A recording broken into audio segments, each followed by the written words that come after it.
Hello everyone. तो भाई अब अप्रैल अटेम्प्ट के लिए कैसे पढ़ाई करनी है उसके बारे में बात करने वाले हैं। कैसे अब फोड़ना है। देखो जनवरी में जो होता हो गया। एक शॉकिंग बात बताता हूँ आपको। पता है लास्ट ईयर जनवरी के कंपैरिजन में अप्रैल में कम बच्चे अपीयर हुए थे जेई मेन में। इसका कारण क्या रहा होगा। देखो यार, एक तो जो बच्चे बहुत अच्छी परसेंटाइल लिया है वो हट जाते हैं, वो देते ही नहीं जेई मेन 2 काफ़ी सारे। तो कंपटीशन कम हो जाता है उनमें। और एक जिनको जेई मेन 1 में बहुत ही कम आती है वो अप्रैल में देने नहीं जाते हैं, डर के मारे कि यार अब मेरा कुछ नहीं हो सकता। यार आपको जब सेकंड चांस मिला है तो क्यों ना उसको अवेल करें।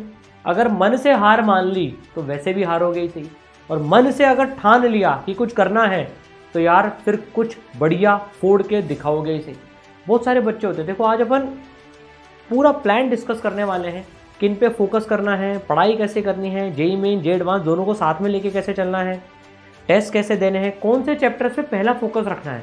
एकदम शॉर्ट रखेंगे बच्चों वीडियो, कॉपी पेन लेके बैठना, पूरी लिस्ट बताने वाला हूँ आपको सारी चीज़ों की।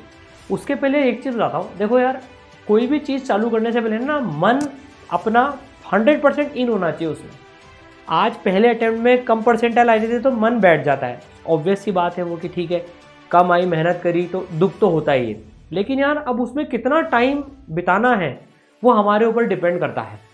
इसकी भी आई थी 45.2 परसेंटाइल। आप समझ ही सकते हो, कोई बच्चों ने ये स्वाद चख चुके हैं अभी कि भाई कैसा गंदा दिन जाता है वो यार, जब एकदम गंदा रिजल्ट देखते हैं रोना आता है, बिल्कुल आता है। तो और दुनिया और ताने मारती है ऊपर से, देख बोला ही था मैंने तो तेरी इतनी आएगी, ये होएगा फलाना ढिमाका, बहुत सारी चीज़ें होती है। अब यहाँ से दो रास्ते फटते हैं। एक तो है कि मान लो कि ठीक है, मैं आज बहुत सारे बच्चे होंगे जो कि इसके बाद में तैयारी करना छोड़ चुके होंगे, ये जो भी, लेकिन उनकी कोई बात नहीं करेगा। इसकी बात क्यों हो रही है? क्योंकि यार इसने उन ऑड्स के अगेंस्ट में लड़ना सीखा है। लड़ने वाले को ही, जिसने संघर्ष किया अपने जीवन में यार, उसी को ही दुनिया सलाम करती है भैया कि भाई इसने देखो फेलियर के बाद में उठ के बाउंस बैक किया, मचाया इसने। तो यार एक तो मन में पहले ये ठान लो, इस बच्चे ने 12-12 घंटे की पढ़ाई करी है भाई, लाइब्रेरी ज्वाइन कर ली थी, है ना, वहीं रहता था लगभग, बस सोने आता था घर पे। और इसको तो दूसरे बच्चों को ट्यूशन भी पढ़ाना पड़ता था अपने पॉकेट मनी के लिए, पारिवारिक स्थिति अच्छी नहीं थी। तो इसने तो वो सारे काम के बावजूद भी देखो बाउंस बैक करके दिखाया। अब हमारी बारी है, कैसे करना है वो पूरा डिस्कस कर लेते हैं। लेकिन उससे पहले एक प्रॉमिस मुझे चाहिए आप सबसे कि मैं 12 घंटे प्लस पढ़ूंगा, मैं 12 घंटे प्लस पढ़ूंगी, है ना। जो भी आपने प्रॉमिस किया है ना वो मेरे को कमेंट में सबसे चाहिए। देखो ऐसे काम नहीं चलेगा। इन 40-45 दिन अपन को अपना बेस्ट देना है, 200%, जितनी शक्ति है ना उसका 200% अपने को लगाना है। तब देखो बाजी पलट देंगे अपन। अब सिस्टमेटिक तरीके से कैसे पढ़ना है ना वो डिस्कस कर लेते हैं। अब पहला सवाल, सर मैं जेई मेन अकेला करूँ, जेई मेन प्लस एडवांस करूँ या जे एडवांस करूँ। देखो अगर आपकी 90 परसेंटाइल से कम आई है ना, मान लो पहले अटेम्प्ट में, तो बच्चों आप है ना जेई मेन पे फोकस करो। मान लो आपकी कैटेगरी जैसे जनरल कैटेगरी है, सीआरएल कैटेगरी है, 93 परसेंटाइल गई थी last year around JEE advance की कट ऑफ के लिए, है ना, और इसके बिना कोई कॉलेजेस भी अच्छे नहीं मिलेंगे। तो आप सबसे पहले जेई मेन पे फोकस करो, स्पेशली ड्रॉपर्स तो, क्योंकि अब आपको इस साल मोस्टली कॉलेज में जाओगे ही सही आप। तो 90 परसेंटाइल से कम अगर रही है तो कोई बात नहीं, एडवांस में भी अपने को समय मिलेगा, अप्रैल के बाद में पूरा 1.5 महीना मिलेगा। लेकिन अभी पूरा जेई मेन तक फॉलो करो। कौन से नंबर तक करना है ना वो मैं लास्ट में बताऊंगा। जिनकी 90 से 98 के बीच में आई है वो जेई मेन और जे एडवांस दोनों करो, और जिनकी 98 प्लस आई है वो मेजरली जे एडवांस करो, और 99 प्लस वाले प्योरली जे एडवांस करो, है ना। अब इसमें कैसे करना है हमें, एक तो हमारे पास में ना पूरा प्लान होना चाहिए। मतलब काफ़ी सारे बच्चे क्या से गलती करते हैं, रोज़ सुबह उठा, यार ये सब्जेक्ट पढ़ने का मन हो रहा है, ये उठा लिया, ये चैप्टर उठा लिया। वो गलत स्ट्रैटेजी है। उसमें आपका क्या है, पूरा प्लान ही आपके पास में नहीं रहेगा। पूरा 31 मार्च तक का प्लान होना चाहिए 45 डेज का, कि मैं इस दिन ये चैप्टर करना होगा। एनके सर ने देखो कंप्लीट प्लान बताया था बाउंस बैक क्रैश कोर्स का। वैसे मैं एक इन्फॉर्मेशन बता देता हूँ, अभी fresh new classes bounce back की स्टार्ट हो रही हैं 15 फरवरी से, बिल्कुल एकदम जीरो से स्टार्टिंग होगी, मेंटर्स के साथ में, टीचर्स के साथ में, लाइव क्लासेस, है ना। तो आपको अगर बाउंस बैक कोर्स ज्वाइन करना है तो लिंक डिस्क्रिप्शन में है, आप रजिस्टर कर सकते हैं वहाँ पर। उसमें आपको मेंटर्स पूरा प्लान दे देंगे एक एक दिन का, ठीक है ना। तो उस प्लान को आप यूज़ कर सकते हैं। अब आपका पूरा प्लान होना चाहिए, नहीं तो रैंडमनेस में आपकी एफिशिएंसी नहीं आ पाएगी और आपको कॉन्फिडेंस नहीं आएगा मेरा क्या क्या हो गया। प्लान में हमने इस बात का ध्यान रखा है कि हाई आस्क चैप्टर्स जो हैं उनको प्रायोरिटी मिले और आप भी उनको प्रायोरिटी देना।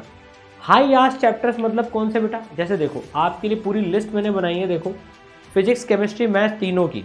अब देखो इसमें जनवरी में जो ज़्यादा आए, अगला पेज मैंने नहीं लिया, मतलब देखो प्रिपरेशन सारे चैप्टर्स की करनी है, लेकिन होता ना फर्स्ट प्रायोरिटी किसको दें भाई। अब बच्चे बोलेंगे कई कि सर कई शिफ्ट में तो एक चैप्टर से ज़्यादा आ गया, एक चैप्टर से कम आ गया। बेटा कुछ शिफ्टों में एक्सेप्शन ऐसे रहे हैं, लेकिन अगर अपन मेजर शिफ्ट्स देखें, मेजॉरिटी शिफ्ट्स देखें, तो यार बोलबाला तो इन्हीं चैप्टर्स का ज़्यादा रहा है। देखो आप यहाँ से अगर आप देखोगे तो भाई आप तो इलेक्ट्रोमैग्नेटिक वेव्स तक यहाँ से ले लो, मतलब मैं नहीं कह रहा बाकी चैप्टर्स आपको छोड़ने, पर आप ये चैप्टर्स देखो, इनमें पिछले 4 साल में भी ज़्यादा आया है ऑलमोस्ट, और इनमें इसमें भी ज़्यादा आया है। रे ऑप्टिक्स में 1.2 आता था 2.4 आ गया, करंट में 2.3 आता था 1 आ गया। इन दो चैप्टर्स में थोड़ा उलट फेर हुए हैं, पर आप देखो इलेक्ट्रोस्टैट्स में लगभग उतना ही है, मॉडर्न थोड़ा सा कम हो गया है, थर्मोडायनेमिक्स में उतना का उतना ही है ऑलमोस्ट, है ना। फ्लूइड मैकेनिक्स में थोड़ा सा बढ़ गया है, मैग्नेटिक इफेक्ट ऑफ करंट में थोड़ा सा घट गया है हल्का सा, रोटेशन में उतना का उतना ही है,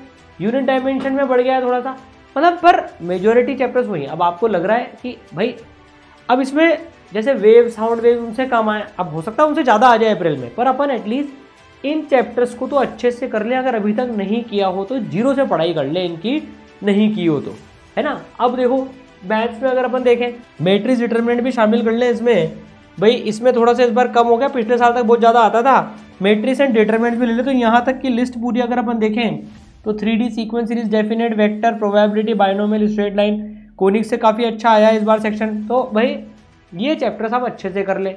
केमिस्ट्री में अगर अपन देखें बच्चों, तो आप यहाँ लाइन अगर खींचो हेलोजन डेरिवेटिव पे जस्ट, जिनमें एक या एक से ज़्यादा आया है जस्ट, तो ये चैप्टर हाई आस्क चैप्टर्स हैं, इनको तो आप अच्छे से कर ही लें। और इनका पहले भी ज़्यादा आया है, देखो थोड़ा सा वेरिएशन हुआ है, लेकिन आप इनको अच्छे से कर जाएं। करना सबको अच्छा है, लेकिन ये नॉन मिसेबल चैप्टर्स हैं, इनको मिस नहीं कर सकते हो आप, कहने की बात पीसीएस में, है ना। चलो अब सर प्रैक्टिस कैसे करें।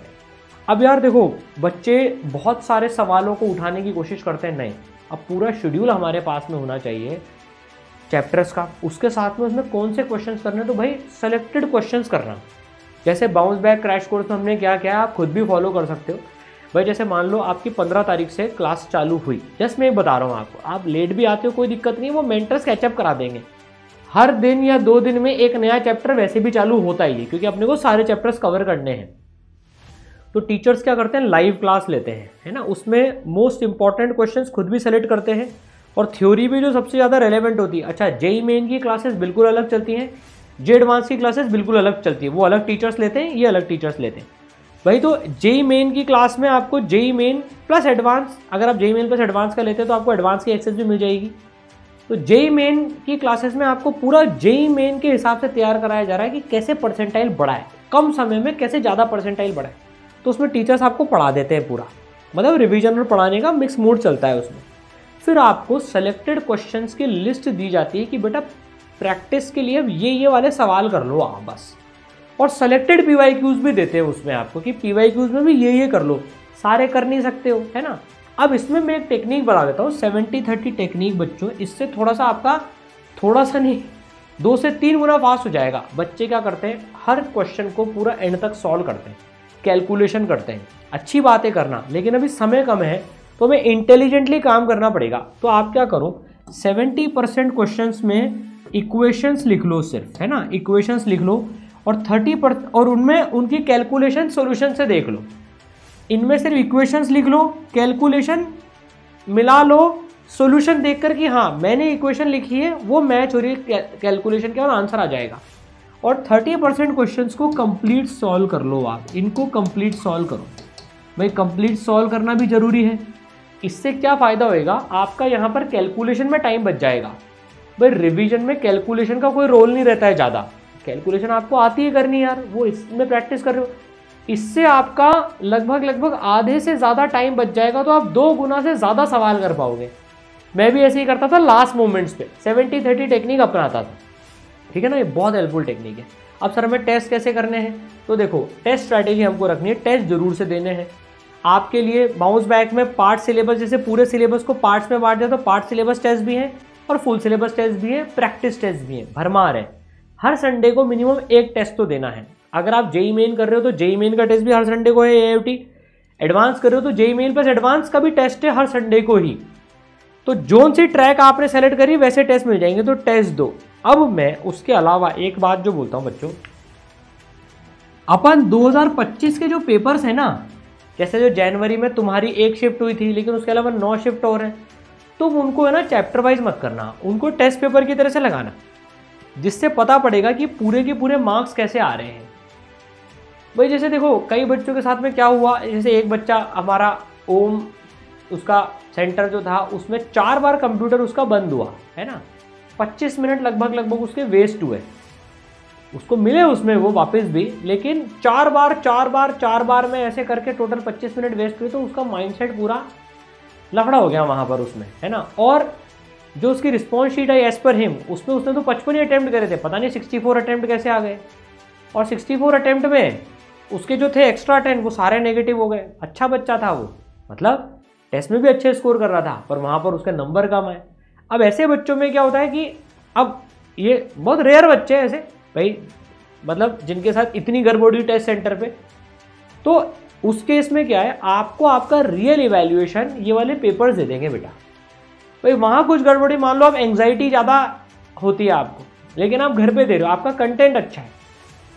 तो अभी गुरुकुल में एक बच्चा मिलने आया था, उसका मैंने पूरा एनालिसिस किया, तो मेरे को उसमें एक चीज़ समझ में आई, इसका कंटेंट अच्छा है, पर ये एंग्जाइटी के चक्कर में, क्योंकि पहली बार पेपर दे रहा था, एंग्जाइटी के चक्कर में पेपर में 50 नंबर उसके लगभग चले गए, लास्ट मोमेंट में आंसर चेंज कर दिए घबराहट के चक्कर में। तो आप इन पेपर से ये चीज़ चेक करो आपका कंटेंट का लेवल कैसा है। अगर आप इनमें कम स्कोर कर रहे हो, इसका मतलब आपको कंटेंट पे ज़्यादा काम करना है, ईमानदारी की बात यह है। और अगर इनमें आप ठीक स्कोर कर रहे हो, इसका मतलब आपको टेस्ट स्ट्रेटेजी पे काम ज़्यादा करना है फिर, क्योंकि आप इनको घर पे बैठ के दोगे तो आपको वो एंग्जाइटी का प्रेशर तो रहेगा ही नहीं ज़्यादा जितना कि टेस्ट सेंटर पे रहता है। तो आपको फिर उसमें टेस्ट पे काम करना पड़ेगा, तो उसमें फिर हर तीसरे दिन टेस्ट देना। लेकिन अगर आपके नंबर ही कम आ रहे हैं, मान लो कि कंटेंट ही रिकॉल नहीं हो रहा है, तो आपको कंटेंट पे ज़्यादा काम करना पड़ेगा। तो ये आपका रियल टेस्ट कर लेंगे। अब जब मैंने बोला था देखो जेई मेन कब तक देना है, तो जेई मेन की तैयारी तब तक कंटिन्यू रखो जब तक आपके जेई मेन के मॉक टेस्ट में 180 नंबर तक क्रॉस नहीं कर जाते, तब तक जेई मेन करते जाओ। देखो इस बार मोस्टली किसी शिफ्ट में 150, किसी में 170, 160, 180 तक भी 99 परसेंटाइल गई है।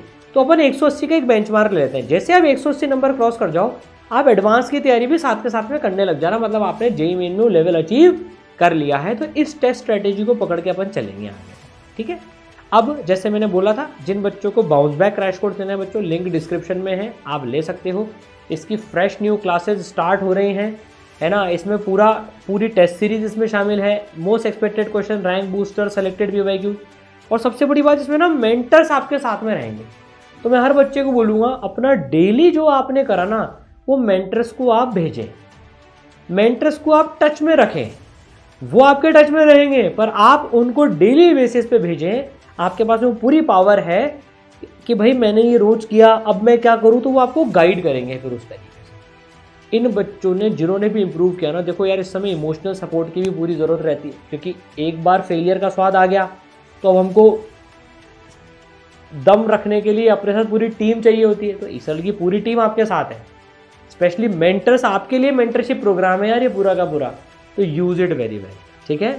और जिनको प्योर एडवांस की तैयारी करनी है उनके लिए मिशन आईआईटी है, उसमें सिर्फ एडवांस की तैयारी होगी, ठीक है। इसमें जेई मेन प्लस एडवांस, इसमें जेई मेन ओनली, और उसमें सिर्फ जेई एडवांस, तीनों की क्लासेस बिल्कुल सेपरेट है, जिस बच्चे के लिए वैसा प्लान, ठीक है बच्चों। मिलके बचाएंगे, फोड़ेंगे।